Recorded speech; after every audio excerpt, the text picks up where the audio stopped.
Hi, this is Shambhavi. Welcome to my weekly podcast about spirituality, love, death, devotion, and waking up while living in a messy world. The Satsang with Shambhavi podcast is recorded live each week with students of our nonprofit community, Jayakula.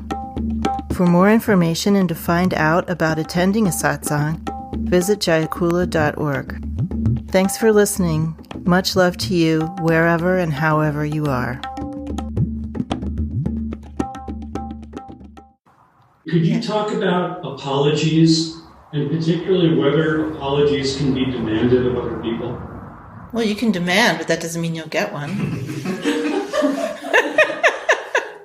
Do you have the right to demand an apology? Or what do you mean? I wonder how it fits in with the view. So Ma said everything is correct at its own level, depending on what view you're really operating with. So if you're operating with the view that people can do wrong to you and that they need to atone or apologize, and that will somehow wipe out their karmic debt to you or make you feel better or something like that, then that's the view that you're working with.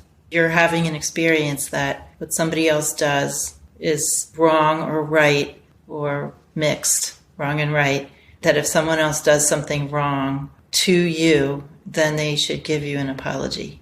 So that is a very dualistic, relativistic view. But if that's where you're at, then that's what you should do. But you also have to have the understanding that someone might not feel sorry, or they might have an experience that their response to feeling that they've done something wrong is to be defensive or aggressive. Some people, when they feel they've done something wrong, actually turn around and blame the person that they've done something wrong to. So the idea that even if you're operating with more dualistic karmic realm vision would be that you would make the effort to kind of see clearly where the other person's at and not just sort of bludgeon people with demands for apologies, regardless of what condition they were in. So for instance, if you're a person who, when you do something wrong, you feel ashamed, and the way that you deal with that shame is you attack the person that you hurt, and I come to you demanding an apology, that's very unskillful. It means that I'm just also operating in my own karmic realm vision of not seeing you clearly. And my karmic realm vision tells me you've done me wrong and you owe me an apology. But if I were being more relaxed and being more clear-sighted, I would see what condition you're in. And instead of saying, you must apologize to me, I might say something like, wow, you feel really badly about this, don't you? Instead of having it be all about me and the apology that I need. So the idea is that we're never just applying something. That's what karmic vision is. That's what karma is. Just this little pattern that toodles along, regardless of circumstances. Chug, chug, chug, chug, chug. Demanding apologies and stuff, regardless of the circumstances. But the more awake we are, the more our heart is open and the more clear vision we have. And the more we're able to see the condition that other people are in. And the more we're able to respond to their condition rather than just insisting on ourselves. And this actually makes for a much nicer life, because when we're just operating through karmic realm vision, we're constantly crashing our train into other people. And then we have all kinds of complications. I'll crash my train into you, you'll crash yours into me. Woohoo! Then we have to go to a repair shop, therapy, and spend lots of time and money. Whereas if we had been more open-hearted and more clear-sighted, I could have responded to the condition that you're actually in, rather than what's happening on the surface. So that's a relativistic viewpoint or a dualistic way of dealing with things. If apologies are given freely and wholeheartedly, do apologies make a difference? I think the feeling behind them makes a difference. I've apologized to people too. It just spontaneously comes out of me, oh, I'm sorry I did that, or something like that. And that's expressing recognition that you caused distress for somebody else or didn't do something in the best possible way. And then it's just a moment of intimacy. It's not like, you must listen to me, I'm apologizing to you. This must be very important to you. It's it's just like a spontaneous moment of warmth directed at another person, recognizing that something has gone awry because of your own limitation. So I would never demand an apology out of anyone, personally. I feel like if they feel like apologizing, they will. Right? They would have done it already. And if they've done something that I think is worth apologizing for, but they're not apologizing, then I figure something else is going on.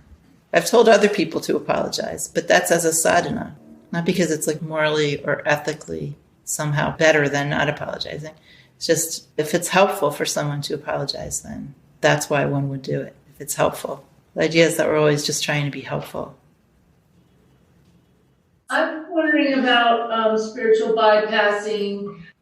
Well, spiritual bypassing means that we're trying to shut out our more difficult feelings or knowledge of our limitations and using spiritual sloganism or spiritual teaching or aphorisms or something like that to sort of distract us from pain. So the idea is that we're having an experience. We're having many experiences every day. Some of those experiences are more pleasant to us than others, but every single one of those experiences is full of wisdom. So if you have a pain or a feeling of frustration or something happens while driving, then you tell yourself that nothing matters. It's okay. What happens to the pain that you were feeling? How can you contact the wisdom if that's how you relate to things? Because there's wisdom in knowing. I'll tell you a funny story about one time when I was driving, which a lot of people here know, but I was much, much younger, studying with a teacher, and I was living in the Bay Area, which has crazy traffic. And somebody cut me off on the freeway, and I gave them the finger and shouted a curse word at them. And then I went to my teacher and I said, I've been practicing for so many years. Why am I still doing this? And he said, well, you're trying to make a connection. He said, when you express anger towards someone and you give them the finger, you're actually throwing out a line of connection to them. And that was a revelation to me, an absolute revelation, that whatever we're trying to do is to make a connection, even if it is very, very limited and not looking like that at all. If I had instead, when I was driving the car, gotten angry and then said, nothing matters, it's fine, I would never have gone to my teacher because I would have probably not wanted to admit that I had done that. And I would never have heard his teaching on that. And I would never have realized something that was really very important for me to learn. So it's kind of like, as they say, licking honey from a razor's edge when we're dealing with these kinds of things, because we don't want to just let our fixations and karmas run wild. Oh, I'm angry. Shambhavi said, be angry, so screw you. And at the same time, we don't want to bypass them with slogans. We want to acknowledge what we're feeling and then try to understand some wisdom about it. Or even just to notice, hey, I'm still doing that. That's the first thing I noticed was, wow, I'm still doing that. I guess the great yogini hasn't arrived yet or something. So, it's important to know your limitations too. We don't want to indulge them by just sort of going from nothing matters to I'll do whatever I want. It's more somewhere in the middle of acknowledging and trying to learn from that, see if there's any wisdom there for us, or at least let ourselves be humbled by it, understanding what our real condition is. I'm just curious if you had first thoughts on what happens when you try to learn in isolation. Well, there's many different circumstances, but it always is much more supportive to have a direct relationship with a teacher and to have community, to have satsang. It helps you, especially in these times, living in a country where this kind of practice isn't the norm. And even if you had community, it would still be like a little island of satsang in an ocean of something else. So it really does help us to organize our body, energy, and mind in the direction that sadhana is taking us in order to have those things. So it really depends on your desire, the level of your desire. That's what is in charge, basically. So there are people who will just practice on their own or practice very intermittently and never really seek out a teacher and never go to live teachings. And that's not your situation, but I'm just saying that happens very, very often. There's even people, especially in this country, who actively avoid live teachings. They'd rather read something in a book. They don't want to have to be challenged by being around live people who are practicing. So there's that too. They have a very small amount of desire. But then there are other people sort of on the other end of the spectrum who do extraordinary things to receive teachings. They don't care what hour of the night it is or where they have to travel or what they have to do to get teachings. They're really just determined to get teachings. So in between, don't bother me, I'll read it in a book, and I'll do anything at all to get teachings. You have to find out where you are somewhere on that continuum. What are you willing to do? What is your desire calling you to do? People move, they travel, they do whatever. They stay up late, or they don't. They come intermittently when it's convenient, or they come every year, or they just listen to podcasts, or whatever they do. All of that is fine. It's not about someone being better than somebody else. It's really only about the level of desire that people have. And that desire that we have is actually grace operating in our lives. So it's like, how much access to grace does somebody have? That's between them and God, really. So you need to just feel into yourself, but recognize that the possibilities for receiving teachings are much greater than you probably conceptually have allowed yourself to understand. Basically, you can get teachings if you want them. You can have community. If you want it enough, you will have it. You might look for teachings closer to where you're going to be living, or you might just decide that your desire is such that you'll get more involved with something like this that's not in your neighborhood. So you'll just have to see how you feel about that. And you should be honest with yourself. It's not a contest. It's just really what your natural desire is. That's the most important thing. But just recognize that it's really up to you. It's not about circumstances. It's about your level of desire. I have this idea that there's like spiritual things and then there's non-spiritual things or like secular things. But then I know that like everything's God, and so that's probably not true. I guess I just feel confused. Well, it has to do with what our actual experience is right now versus what the real nature of reality is. So you have some small glimpses of the real nature of things, but mostly you're still living in dualistic experience. So these kinds of conundrums still arise. And that's fine. It's absolutely appropriate. So just think of this, that all of these kinds of questions, is what I'm doing dharmic or adharmic? I better do dharmic things and stay away from adharmic things. Think of, in the larger sense, all of those things as part of a game. So you're on a game board, and some directions are going to lead to very long twisted routes that take much longer to get to the end of the game and don't have as many rewards immediately along the way. And other ways of moving on the game board are going to bring you to the end of the game much more quickly, and you'll still have your ups and downs, but it's a more direct route. So it's still, though, just a game board. Really, if you went the adharmic way, in the absolute sense, the overarching sense, It's not a big deal. But if you're really seeing yourself and experiencing yourself as a player of the game, which you are, then you're going to also experience more suffering and pain if you choose certain ways and not other ways. So we have to pay attention to that, because that's where we're at. We don't want to bypass that. It's only in the more absolute sense that those things aren't different. It's the same analogy if I'm an artist and I paint a painting of a dead corpse that's been murdered versus I paint a painting of a bowl of flowers. The bowl of flowers isn't better than or less disturbing than, it's just they're both paint and they're both paintings. And on that level, they have complete equality. So on the level of the absolute, that everything is made of this living self, dharmic and adharmic don't make any sense at all.